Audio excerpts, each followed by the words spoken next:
Bonjour à tous, bienvenue au webinaire avec G-Collect. On va laisser 2 petites minutes pour que tout le monde arrive.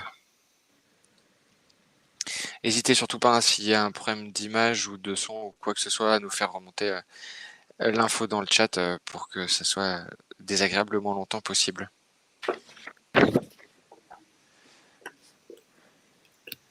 Alors, je vois qu'il y a petit à petit des gens. Bienvenue à tous, hein, bienvenue à tous ceux qui arrivent au fur et à mesure.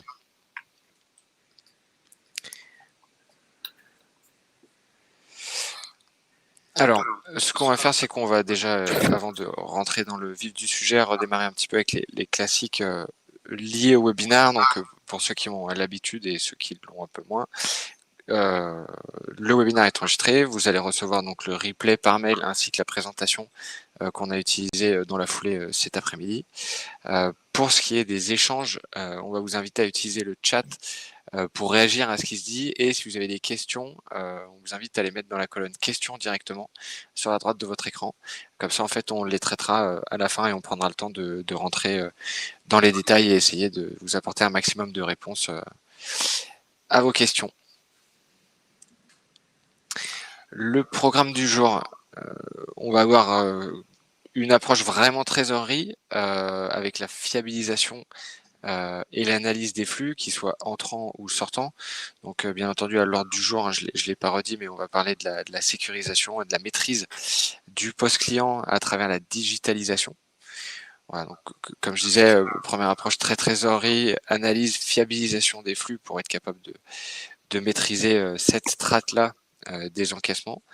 Deuxième point, on va voir comment sécuriser ce post-client et en fait limiter les besoins en trésorerie à travers le recouvrement. Donc on est avec des experts du sujet, on pourra rentrer bien dans le détail et bien entendu un temps dédié aux questions-réponses à la fin de la présentation. Alors pour ce qui est des speakers aujourd'hui, donc moi, je suis Fred Bernard, je travaille en tant que Product Marketing Manager chez Agicap. Alexandra et Fabrice, je vous laisse vous présenter. Bonjour à tous, je suis ravie de participer à ce webinaire. Donc Alexandra Puget-Rostand, j'ai créé la société Critique, une agence de conseil auprès des PME et des ETI pour tout ce qui est transition, transformation et visibilité.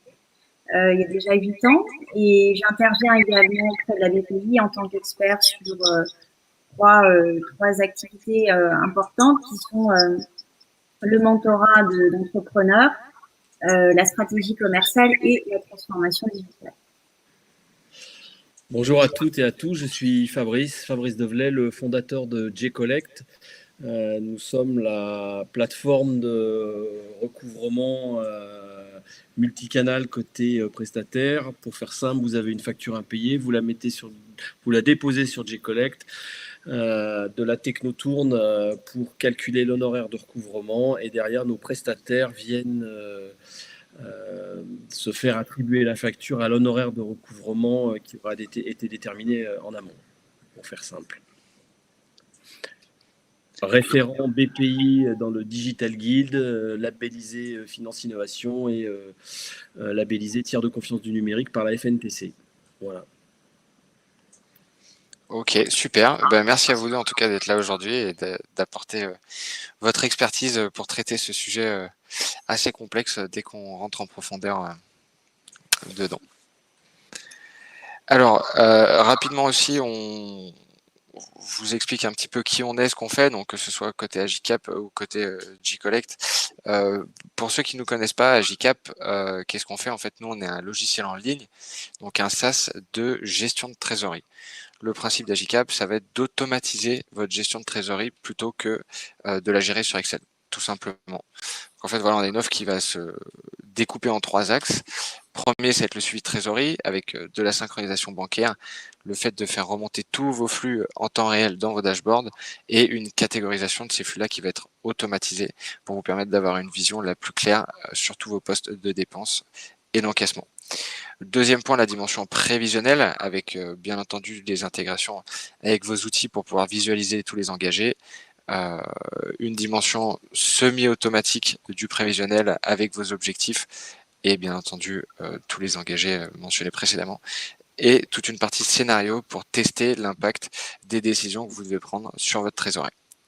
Et bien entendu, puisqu'on est sur un SaaS, la dimension reporting et collaboration est facilitée puisque l'outil est accessible en ligne par toute l'équipe simplement. Fabrice, tu peux nous parler un peu de G-Collect? G-Collect, aujourd'hui, avec G-Collect, ce sont les clients qui décident de ce que ça va leur coûter et ça ne leur coûtera qu'en cas de recouvrement.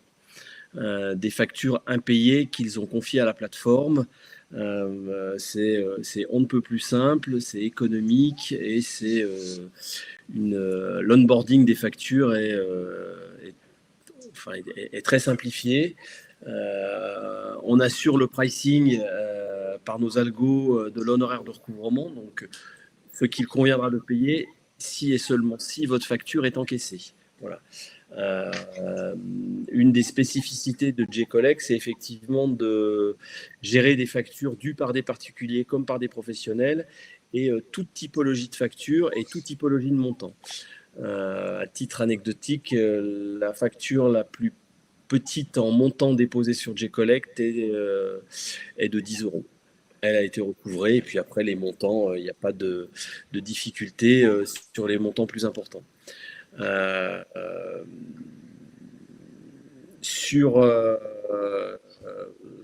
J'ai peut-être été un peu trop vite, Fred.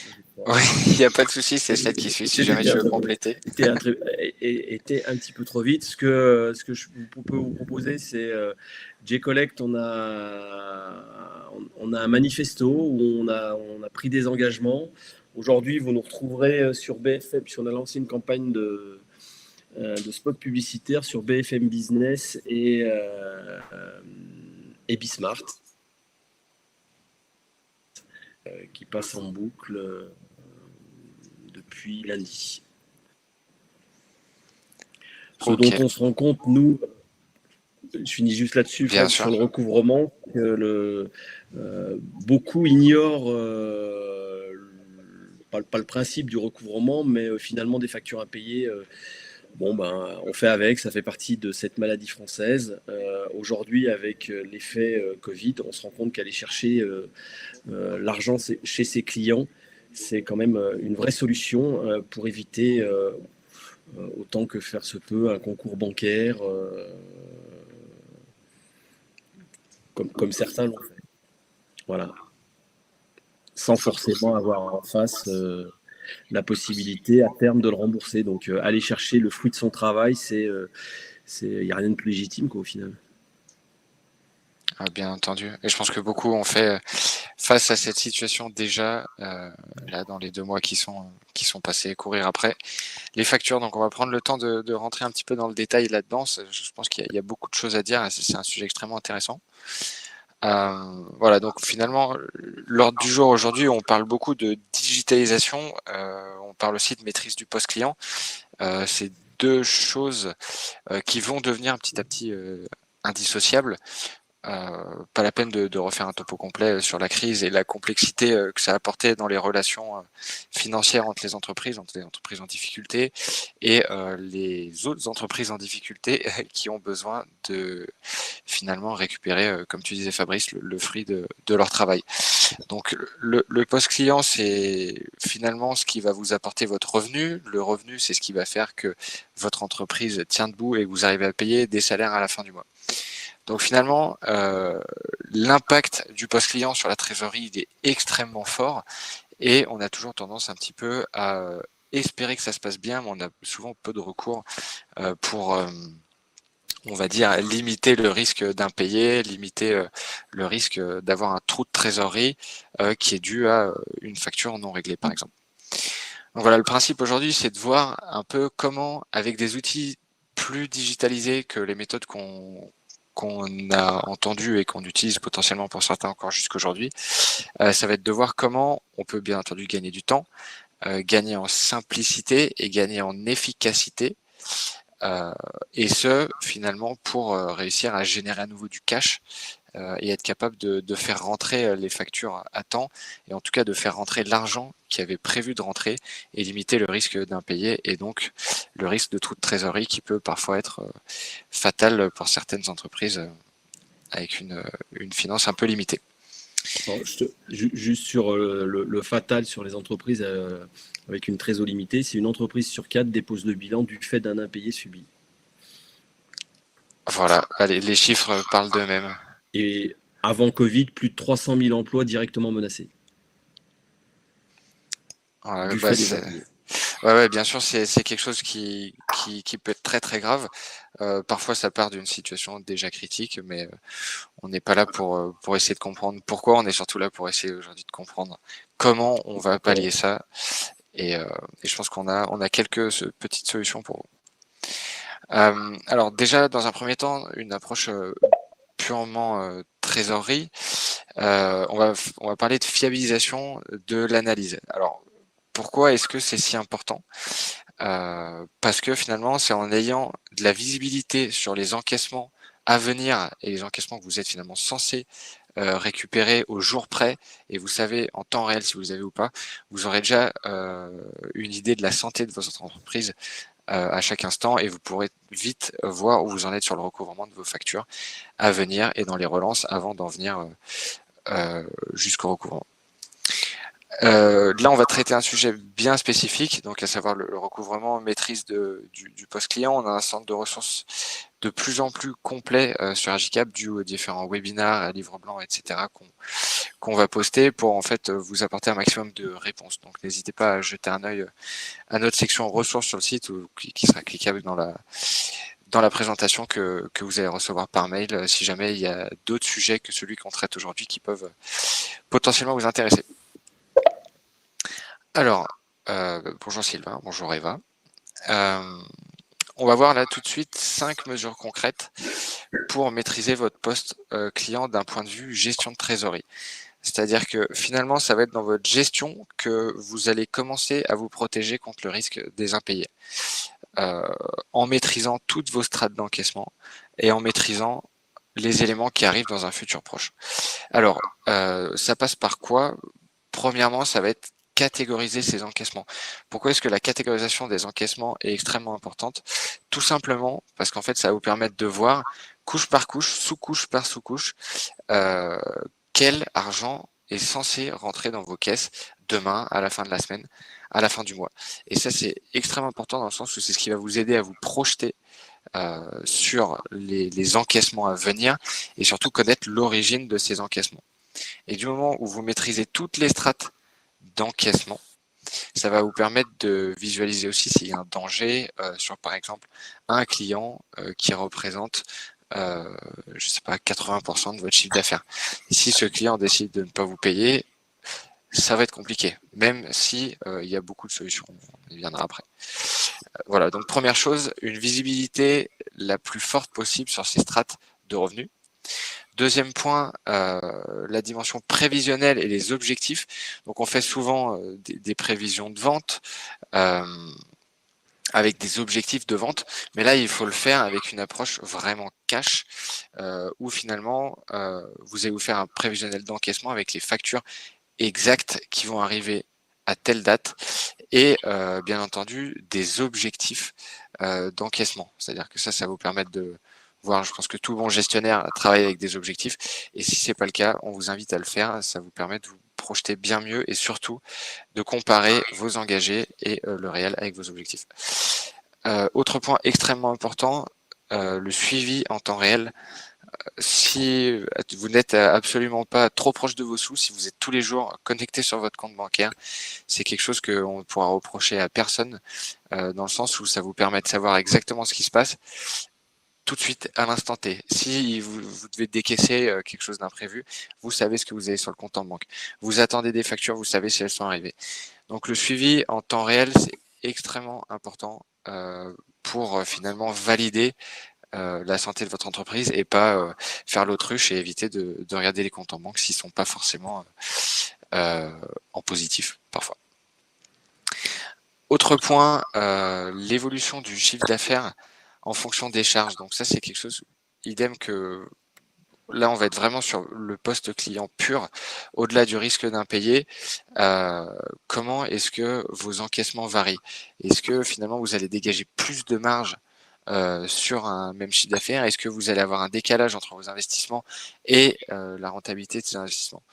Donc ça quitte presque un peu le scope de la trésorerie, mais en tout cas, nous, on vous invite à vraiment suivre l'évolution, pouvoir tracer le passé, le présent et les engager avec le futur.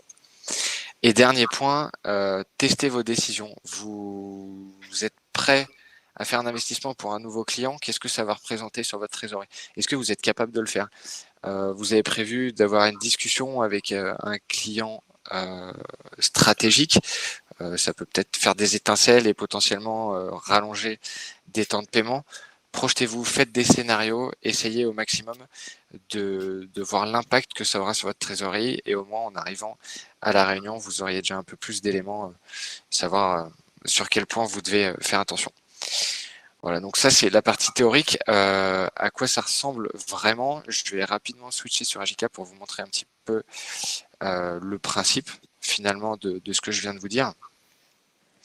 Alors voilà, donc là on est sur Agicap avec le dashboard de suivi sur la page d'accueil. Avec là vous avez le passé, le présent, le futur avec les encaissements, décaissements et le détail juste en dessous. Alors première chose que je vous expliquais tout à l'heure, ça va être la découpe de vos encaissements, notamment par canaux. Comme ici, vous pouvez voir que vous avez le canal A, B, C. Donc ça peut être, si vous avez plusieurs canaux de vente, c'est le cas. Si vous n'en avez pas, vous pouvez découper autrement. Et on va vous inviter aussi, bien entendu, à sous-découper, comme je l'ai fait ici avec le canal A, avec plusieurs clients. Et ça va vous permettre en fait de vous rendre compte de la valeur stratégique de chaque client ou de chaque canal en fonction de la granularité que vous allez choisir. Et c'est ici que vous allez pouvoir mesurer le risque réel que peut représenter un impayé de tel ou tel client dans tel ou tel canal. Voilà, très rapidement, on a tendance à pas suivre ces métriques-là, et pourtant elles sont extrêmement importantes dans les relations que vous allez avoir aussi avec ces personnes-là, mais surtout dans le suivi de la facturation et surtout dans le suivi du paiement des factures. Voilà. Une fois de plus, j'insiste encore sur la projection. Avoir une projection la plus claire possible. Donc ce que je dis ici, c'est bien entendu applicable si vous utilisez Excel. C'est pas uniquement réservé aux utilisateurs d'Agicap, mais être capable de voir finalement vos encours, les encaissements attendus, où sont les encaissements, où en est la facturation engagée. Est-ce que vous avez par exemple une énorme facture qui arrive à la fin du mois de septembre, vous n'avez pas de nouvelles de ce client-là, est-ce que ça serait pas une bonne idée de leur passer un petit coup de téléphone, s'assurer que tout est toujours OK? Voilà, donc c'est en ayant une visibilité la plus forte et la plus claire sur toutes vos dimensions d'encaissement que vous allez pouvoir finalement piloter ce poste client-là. Dernier point, les objectifs. Voilà, les fixer en fait, fixer vos objectifs de vente sur Agicap, c'est assez simple. Ce qui va vous permettre en fait de comparer très rapidement vos encaissements. Et petit tips qui dépasse le poste client uniquement, on va vous inviter vraiment à faire aussi des objectifs de décaissement pour vous pousser à finalement, bien entendu, on est tous dans une optique de réduction des coûts, d'optimisation des marges, etc. Mais potentiellement, si vous avez prévu un investissement fort, faites des objectifs de charges fortes. Voilà. Donc ça, c'était juste un petit saut rapide sur Agicap pour vous montrer à quoi ça peut ressembler, et aussi un petit point, les scénarios, ce que je vous disais, pour projeter finalement, tester l'impact d'une décision. Admettons, je veux finalement, je vais avoir un scénario où je vais durcir et tendre un petit peu mes relations avec un client. Donc je vais perdre mon client 1.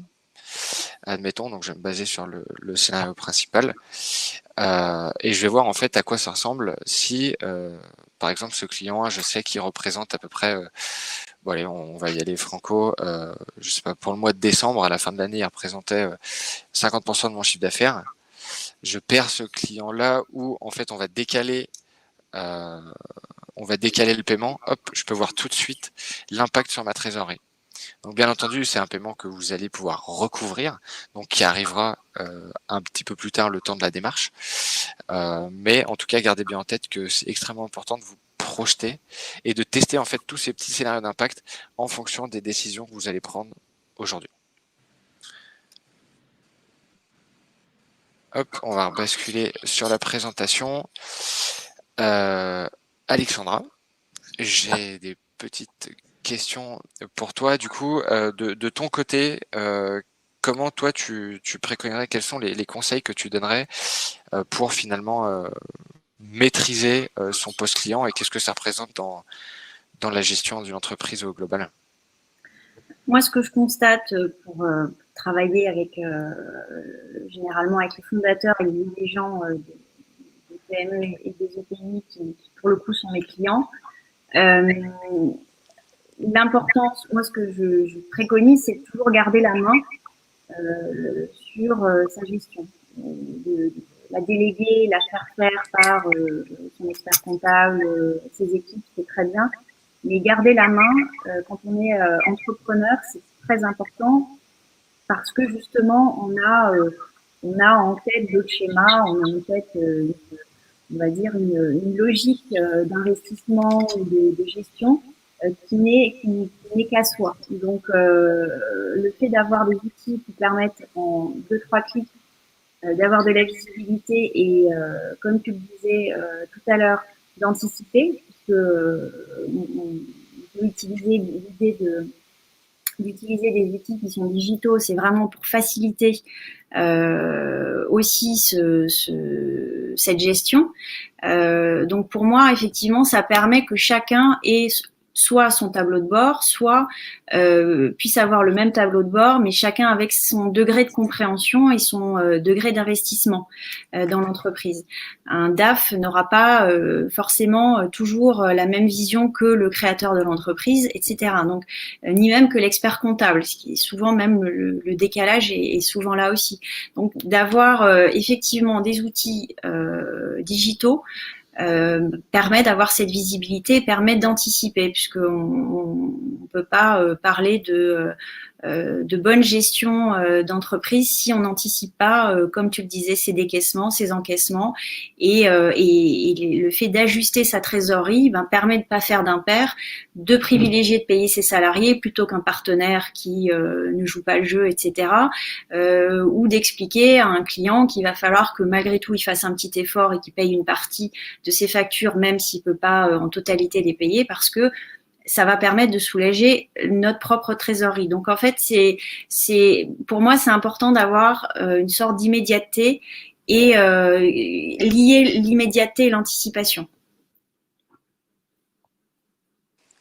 Parfait, on partage exactement les mêmes valeurs que Tagicap. On est aussi, comme tu disais, beaucoup pour l'autonomie finalement de cette gestion et que la sous-traitance fait qu'on perd de la visibilité sur ce qu'il y a de plus important, les finances de sa société. Ouais. Les finances, c'est le cœur du réacteur et moi, j'ai toujours, pour avoir beaucoup externalisé à un moment donné une expérience professionnelle, on n'externalise pas ce qu'on ne maîtrise pas.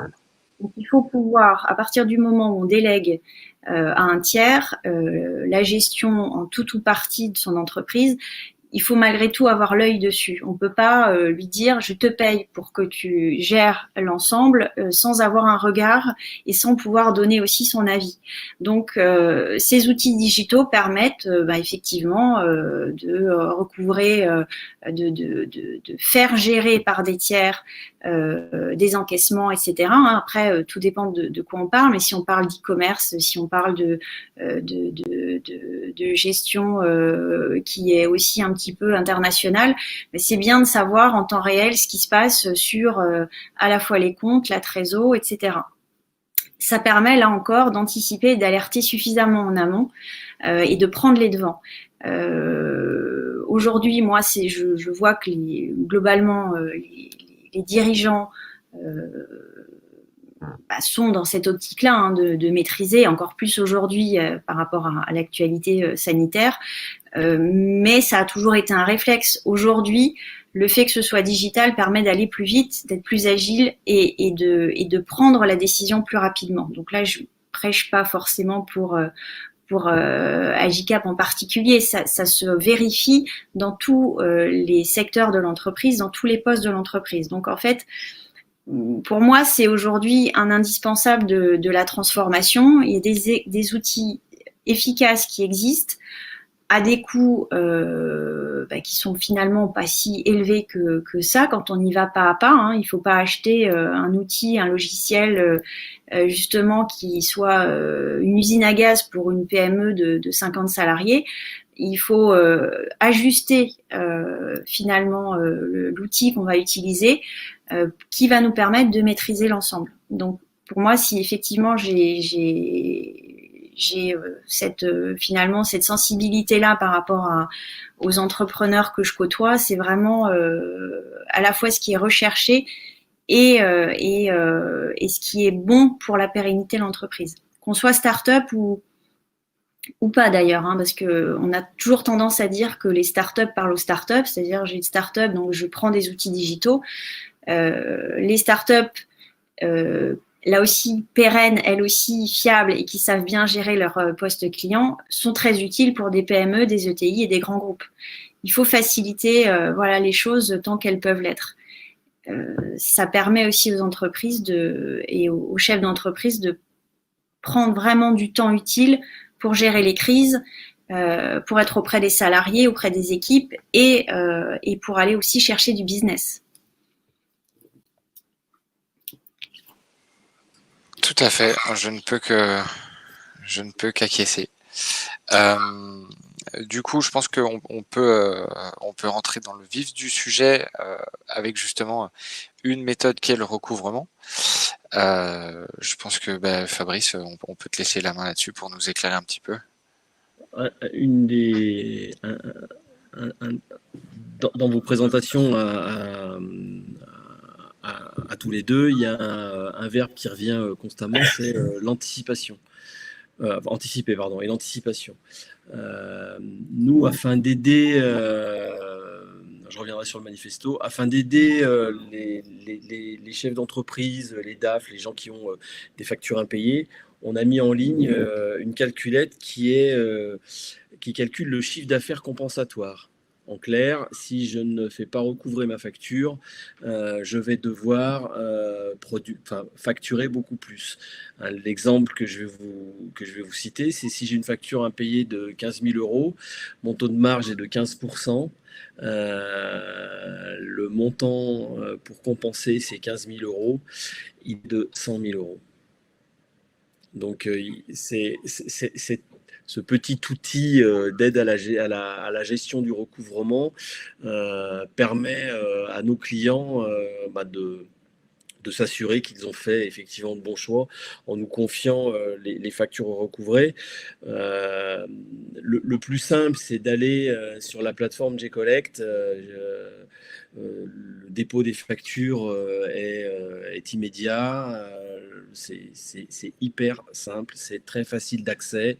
Vous gardez la main sur l'intégralité du recouvrement, puisque par un système de messagerie, vous pouvez communiquer avec les prestataires.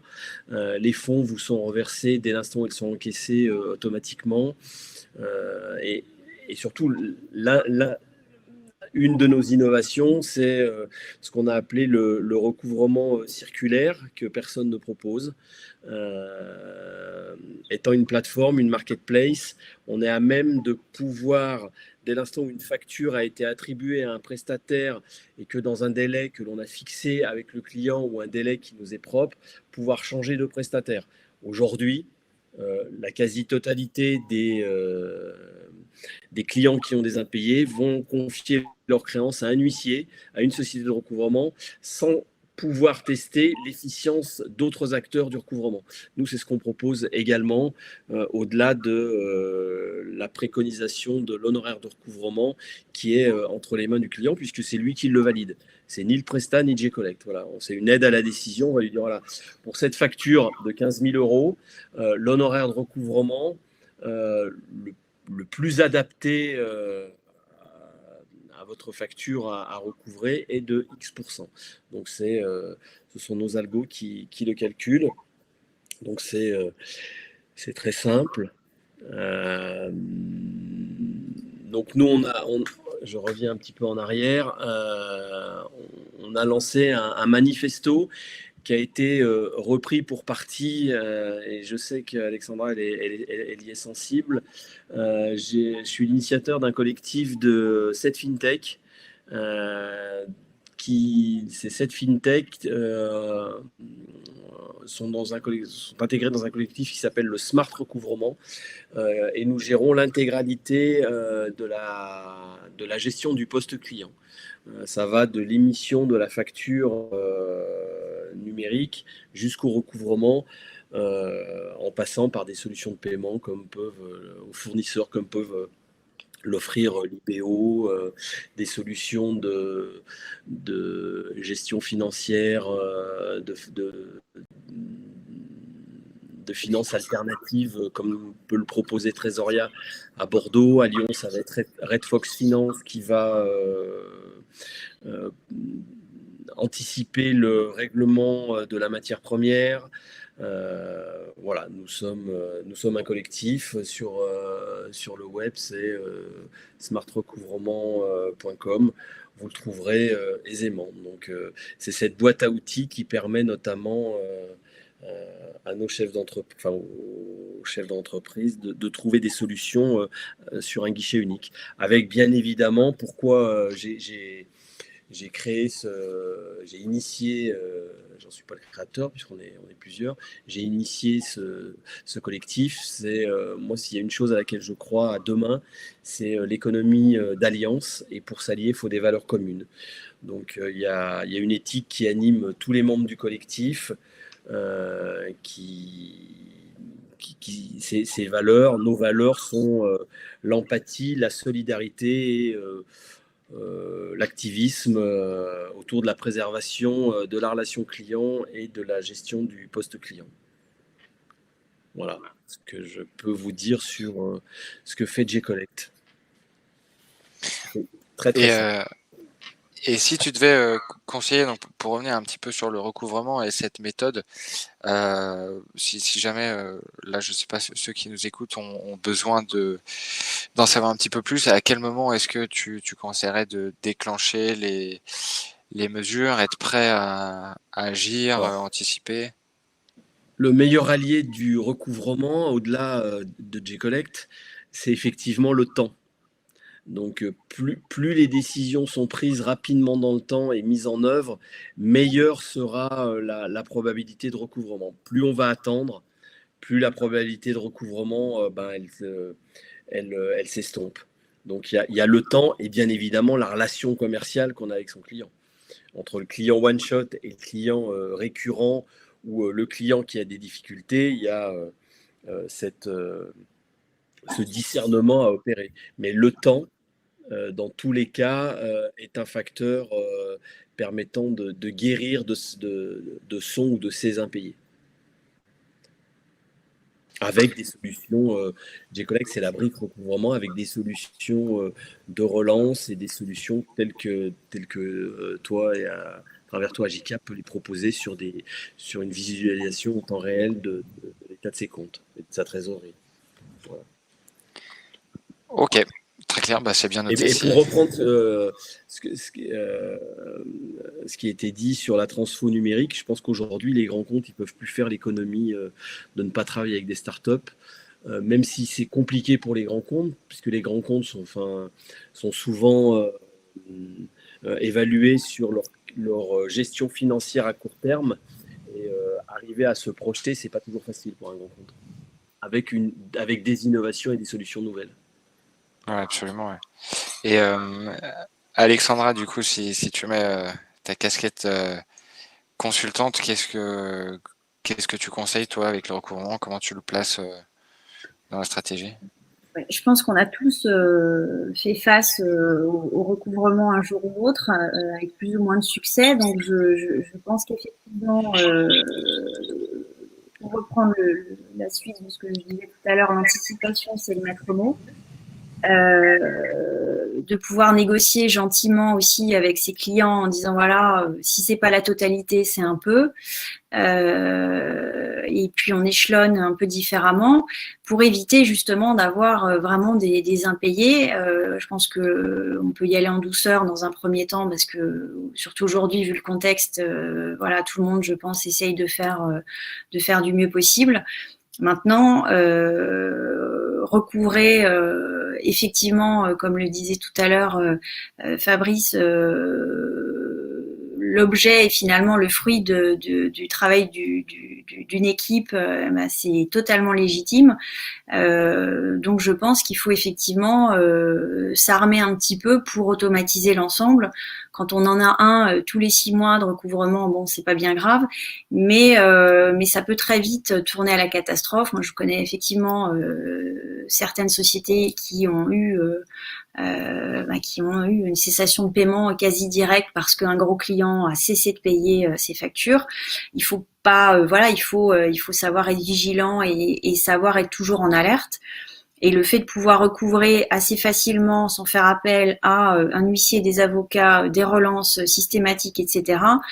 Je pense que une solution tout en un est la solution la plus légitime. Encore une fois, j'ai d'action ni chez G-Collect ni chez JCAP, mais je pense que au-delà des outils, la logique aujourd'hui veut que le temps, encore une fois, c'est de l'argent. Si on a un ETP dans son entreprise qui ne s'occupe que de gérer le recouvrement, bah, c'est un coût supplémentaire. Alors je ne sais pas il fait partie du calcul dans G-Collect, mais effectivement, ça peut vraiment être un sujet. Quand on voit l'énergie qu'il faut pour recouvrer ce qui nous est dû, je pense qu'il faut pas perdre de temps. Par expérience, moi, j'ai eu des recouvrements où je me suis dit bon, je laisse tomber finalement, tant pis, etc. Et je pense que beaucoup ont ce réflexe-là, mais à un moment donné, quand la trésorerie se tend, etc., il faut pouvoir compter sur cet argent qui est finalement le bienvenu. Donc voilà, il faut pas attendre. Il faut être un petit peu, à mon avis, ce que font la plupart des chefs d'entreprise et des DAF, hein, c'est d'y aller en douceur et d'essayer de trouver des solutions amiables avec son client. Si vraiment on peut pas, bon ben voilà, on automatise, c'est plus froid et plus systématique, j'ai envie de dire, mais ça permet de gagner du temps en tout cas et de mettre son énergie ailleurs que sur le recouvrement, parce que ça peut être un vrai sujet de stress aussi pour le dirigeant. Absolument. Et je pense du coup une question pour vous deux potentiellement. Habituellement les freins qu'on peut avoir pour le recouvrement, qu'est-ce que c'est exactement? Et est-ce qu'il y a des réponses assez simples à ça pour passer le pas? Fabrice, peut-être? Vas-y, Alexandra. Moi, je pense que le frein, moi je le vois, il y a deux postures, hein, et dirigeants qui qui tapent très vite du poing sur la table en disant c'est inadmissible et vous allez me payer rapidement. Et puis il y a ceux qui se disent oui, mais bon, je comprends, etc. Donc il y a aucune des deux postures n'est la bonne, sachant que je pense qu'il faut déjà au préalable que les règles entre partenaires, c'est-à-dire entre le client et son prestataire, soient claires, que les factures soient quand même bien établies et qu'elles mettent en avant aussi que s'il y a des retards de paiement, il y a des frais derrière qui s'ajoutent, etc. Donc je pense que c'est toute une chaîne de valeur qu'on peut mettre en place dès le début dans le fonctionnement de sa société et dans le fonctionnement finalement des finances dans la société. C'est que du début à la fin de cette chaîne, du contrat jusqu'aux facturations, etc., que tout aille toujours dans le même sens, en disant voilà, sache que si tu ne me payes pas dans les temps, tu risques ça, ça et ça. Et finalement, après, le recouvrement se fait quelque part plus naturellement. Et pour les frileux du recouvrement, on va dire que ça leur permet de dire je l'avais écrit, même si on se cache un peu derrière ces contrats et ces factures et ces libellés et ces petits textes écrits en 5 que personne ne lit jamais. C'est que globalement la démarche était déjà là, donc tu savais à quoi t'attendre. Et il vaut mieux se cacher un peu derrière ça et toujours dans la même optique, il vaut mieux pouvoir recouvrer l'argent qui est dû à l'entreprise rapidement parce qu'on ne sait jamais ce qui peut se passer pour l'entreprise. Et surtout, il faut maintenir l'emploi au maximum. Donc, il faut pouvoir anticiper. Mais pour moi, c'est une démarche globale. C'est-à-dire, on ne peut pas un jour lever la main en disant tu me dois 15 000, 20 000, 100 000 euros si on n'a pas été très clair aussi dès le début. Donc, tout s'anticipe. Donc, il faut être accompagné aussi dans la maîtrise des contrats par des juristes, par des gens qui savent vraiment créer et gérer des contrats en bonne et due forme pour pouvoir après avoir la chance aussi de récupérer son dû. Actuellement, je vois un petit commentaire de Mélanie qui dit les CGV. Mais pour le coup, c'est hors transformation. Je pense que c'est juste de la bonne gestion. Et encore une fois, c'est pas forcément nouveau. Mais encore une fois, il vaut mieux que les choses soient dites. Une fois qu'elles sont dites, on peut avancer. Ouais, bien sûr. Moi, pour compléter ta réponse, Fred, compte tenu de la question de Mélanie, le meilleur bouclier contre les impayés, et j'irai peut-être pas jusque-là, je dirais c'est le meilleur bouclier pour ce qu'a expliqué Alexandra, c'est la prévenance. C'est dire il y a des règles, ces règles sont celles-ci. Vous les avez, vous en avez pris connaissance dans les CGV.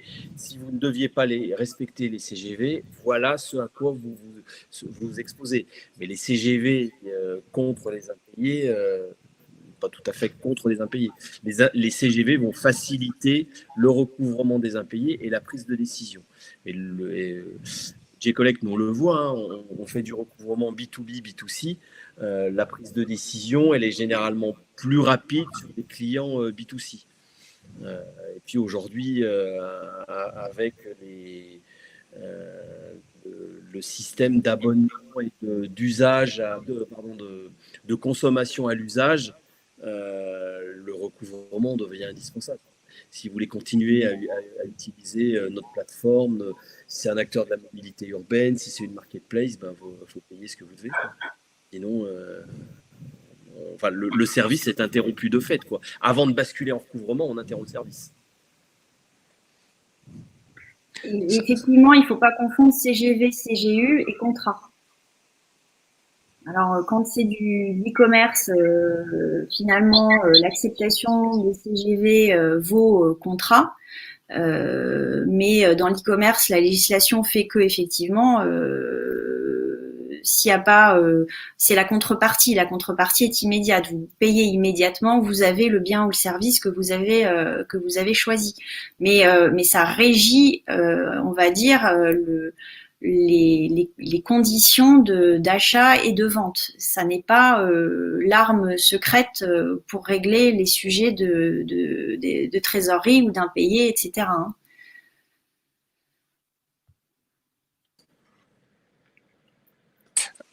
Ok. En tout cas, moi, ça me semble hyper clair. On va, je pense, passer aux questions. Fabrice, si vous voulez peut-être, donc on a parlé du smart recouvrement. Le smart recouvrement, j'en ai parlé. C'est effectivement, nous sommes aussi bien implantés à Paris qu'en région, Bordeaux, Lyon. Personne encore sur Marseille. Mais pourquoi pas? Voilà, c'est Okay. vraiment une démarche globale sur l'intégralité de la chaîne de la gestion du poste client. Voilà. Ok. Ça marche. Un petit mot. Et retrouver, c'était téléchargeable sur toutes, que ce soit Apple Store ou Google Play, le digital guide de la BPI, où vous retrouverez un certain nombre d'éléments permettant des prises de décision. C'est pas le choix des bons partenaires, hein, c'est des prises de décision sur des je sais pas comment on peut dire, Alexandra, mais des actions qui sont préconisées dans différents domaines à l'intention des chefs d'entreprise. Ça marche. C'est des bonnes pratiques. Les bonnes pratiques, voilà, pardon. En parlant de bonnes pratiques aussi, chez Agicap, on a mis en place une communauté qui s'appelle Cash is King. Pour ceux qui connaissent pas, en fait, c'est un Slack d'échange entre dirigeants, gestionnaires, uniquement dédié à tout ce qui gravite autour de la gestion de trésorerie, justement pour pouvoir échanger les bonnes pratiques, échanger les bons plans, échanger aussi les problématiques qu'on peut rencontrer au quotidien et aller chercher des réponses auprès de confrères avec potentiellement qui on n'avait pas forcément de contact et finalement se dire que chaque problème qu'on peut rencontrer, il y a potentiellement quelqu'un qui l'a déjà eu ailleurs et ça peut être intéressant d'échanger avec ces personnes. Donc voilà, c'est entièrement gratuit, puis vous y aurez accès à travers le mail que je vais vous envoyer tout à l'heure. C'est l'heure des questions. Je vois qu'il n'y a pas eu beaucoup de questions directement liées à ce qu'on disait. C'est le moment, on est avec deux experts qui peuvent nous apporter beaucoup de réponses. Donc voilà, n'hésitez pas à faire remonter des questions si vous en avez, que ce soit au sujet des solutions, que ce soit au sujet du recouvrement, au sujet de bonnes pratiques dans la gestion de trésorerie. On est disponible pour vous éclairer là-dessus encore un petit moment si vous voulez. En attendant du coup que des questions arrivent, idem, donc pour revenir un peu sur la dimension de sécurisation des encaissements, est-ce que donc le recouvrement c'est une chose par rapport, enfin on va être très focus là, enfin on est très focus sur cette dimension-là par rapport au reste de la gestion de l'entreprise. Comment toi tu prendrais un peu de recul, Alexandra, qui a l'habitude de conseiller à tous les niveaux? Je pense que de toute façon, le principal sujet aujourd'hui, c'est de gérer des transitions. Donc, on est perpétuellement en mouvement et tous les jours nous apprend qu'on doit être agile. Et encore une fois, pour gérer des transitions, il faut savoir gérer ses priorités. L'élément, on va dire, dans ce qu'on appelle ici poste client, mais vraiment toute la finance et la gestion financière de l'entreprise, c'est le nerf de la guerre. Et ça fait partie des activités que le dirigeant doit effectivement sécuriser, mais doit renforcer. Plus on est fort dans ses bases, dans ses fondamentaux, et effectivement, plus on est à même soit d'aller trouver un nouveau business, soit de recruter plus, soit de parer à des éventualités qui sont pour le coup des petits accidents on va dire de la vie de l'entreprise. Mais le fait de pouvoir se remettre en question aussi également sur la façon de gérer l'entreprise du point de vue financier, ça permet d'ouvrir d'autres perspectives, ça permet d'aller voir, de voir un peu plus loin, certainement aussi pouvoir de rencontrer finalement d'autres écosystèmes, et ces écosystèmes-là peuvent apporter un regard aussi différent. Moi, je le constate, je mets beaucoup en relation des chefs d'entreprise avec ou des plateformes ou des secteurs très très divers, hein, des professions, ça peut être des avocats, ça peut être des experts de toutes sortes, ça peut être du lobbying, ça peut être vraiment à destination de justement de créer ces ponts pour se renforcer et pouvoir consolider son entreprise. Donc je pense qu'aujourd'hui, il faut toujours se dire le monde est ainsi fait qu'il va être tout le temps en mouvement, on va toujours devoir être agile et toujours être sur un peu en faire du morphing en permanence, c'est-à-dire se transformer en permanence. Donc, il faut consolider les bases et parmi ces bases, il y a effectivement tous les sujets de finance et à mon avis, c'est un sujet quasi obligatoire aujourd'hui de bien mettre l'accent pour être le plus solide possible. Et puis, pour anticiper un peu ce qui va se passer dans les prochaines années, on a beaucoup lancé de PGE et beaucoup d'entreprises ont pris des PGE. Il va falloir anticiper les remboursements des PGE et ça va être un vrai sujet. Absolument. On a une petite question de Eva pour Fabrice. Est-ce que tu peux réexpliquer la notion de recouvrement circulaire ? Alors, le recouvrement circulaire, j'ai déposé ma facture de 15 000 € sur la plateforme.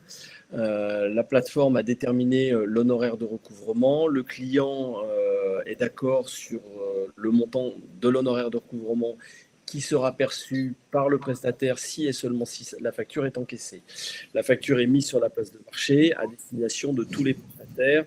Le premier prestataire intéressé pour encaisser la facture au montant de l'honoraire préconisé commence son recouvrement.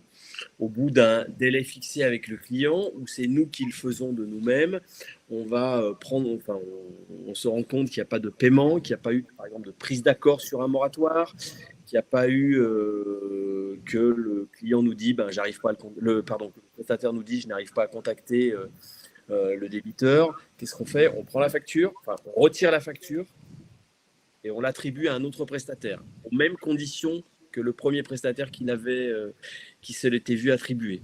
Voilà, c'est assez simple, ce qui permet aussi, si on doit basculer sur du recouvrement judiciaire, je n'ai peut-être pas précisé, J-Collect, c'est du recouvrement amiable, puisque le recouvrement judiciaire coûte 7 fois plus cher que le recouvrement amiable, va permettre de récupérer un certain nombre d'éléments de solvabilité permettant aux prestataires de dire finalement on n'y arrive pas, on va basculer sur le recouvrement judiciaire. Le recouvrement judiciaire chez J-Collect, c'est pas très fréquent. C'est pas très fréquent. Puisqu'effectivement, le fait de faire tourner les factures, c'est ce qu'on appelle le rebond et le changement d'interlocuteur, comme dans la diplomatie, et pour arriver à trouver une solution. Voilà. Et ça, c'est né de notre expérience, puisque on avait des retours de dossiers et sur du picking, on s'est rendu compte que c'était peut-être intéressant de redonner des factures à recouvrer à d'autres prestataires. Est-ce que j'ai répondu à votre question ? Voilà, Eva, j'espère que c'est un petit peu plus clair pour vous comme notion. Voilà, merci beaucoup. Parfait. Je vois le temps qui passe, on a débordé un petit peu sur les 45 minutes initiales. Voilà, c'est last call pour les questions si vous en avez encore. Voilà, si jamais au sujet du recouvrement ou des différentes méthodes. En tout cas, c'est vrai qu'on est sur une méthode vraiment intéressante que je ne connaissais pas moi non plus. Ok, je vois pas de questions. Je pense qu'on va pouvoir clôturer. À ce jour, existe-t-il une intégration AgiCap et J-Collect ? Alors, à ce jour, non. Qu'est-ce que vous appelez une intégration ? J'imagine, ouais. Alors, si vous pouvez préciser l'intégration. Pardon ? Est-ce que vous êtes copains ? Alors, on est copains. J'avais pas compris. Mais, de connexion AgiCap. Ouais, c'est ça. Pas du tout. Voilà, pour le moment, il n'y a pas de connexion directe. À savoir, avec AgiCap, ce qui est assez simple, c'est que du moment où vous utilisez d'autres logiciels, si vous devez importer vos factures, ça se fait très rapidement. Mais par exemple, avec J-Collect, on va pas avoir de... Il y a une API. Il y a une API. Voilà, parfait. Nous, en fait, on a des connecteurs directs avec certains CRM, etc. Pour le moment, c'est pas le cas avec une solution comme J-Collect, mais en tout cas, ce qui est sûr, c'est que ces deux solutions sont extrêmement complémentaires, même s'il n'y a pas un connecteur direct, où AgiCap va vous éclairer évidemment sur les factures qui arrivent et qui doivent être réglées, et J-Collect fera en sorte qu'elles soient recouvertes. Encaissé. Encaissé, exactement. En fait, c'est bête, J-Collect, c'est la brique recouvrement, tout bêtement, quoi. Exactement, c'est la brique qu'on n'a pas en intégration de direct. C'est la brique recouvrement à destination de professionnels qui doivent de l'argent ou de particuliers qui doivent de l'argent. Voilà, c'est complet.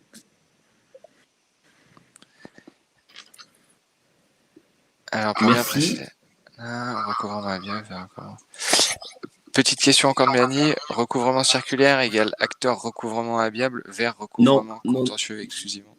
Non, c'est dans le cadre du recouvrement amiable, on fait tourner les factures.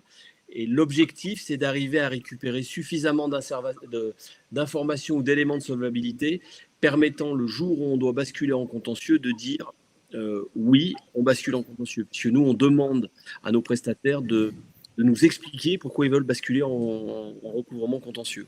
Voilà. C'est pas faire des frais pour faire des frais, hein, c'est pas ça. Bien au contraire, puisque la plateforme, elle est complètement client-centrique. Elle est faite pour les clients, avec bien évidemment l'aide des prestataires. Et nos prestataires sont soumis à une charte de recouvrement. Ok, ça marche. Bon, en tout cas, hyper clair. Je pense qu'on a bien fait le tour du sujet. C'était vraiment intéressant. Enfin, merci de nous avoir éclairé là-dessus. Même moi, j'en apprends un peu plus à chaque webinaire, donc c'est parfait. Voilà, donc n'hésitez pas, si jamais vous avez encore des questions après ce webinaire, à nous contacter chacun via soit mail ou alors sur les sites de nos solutions respectives.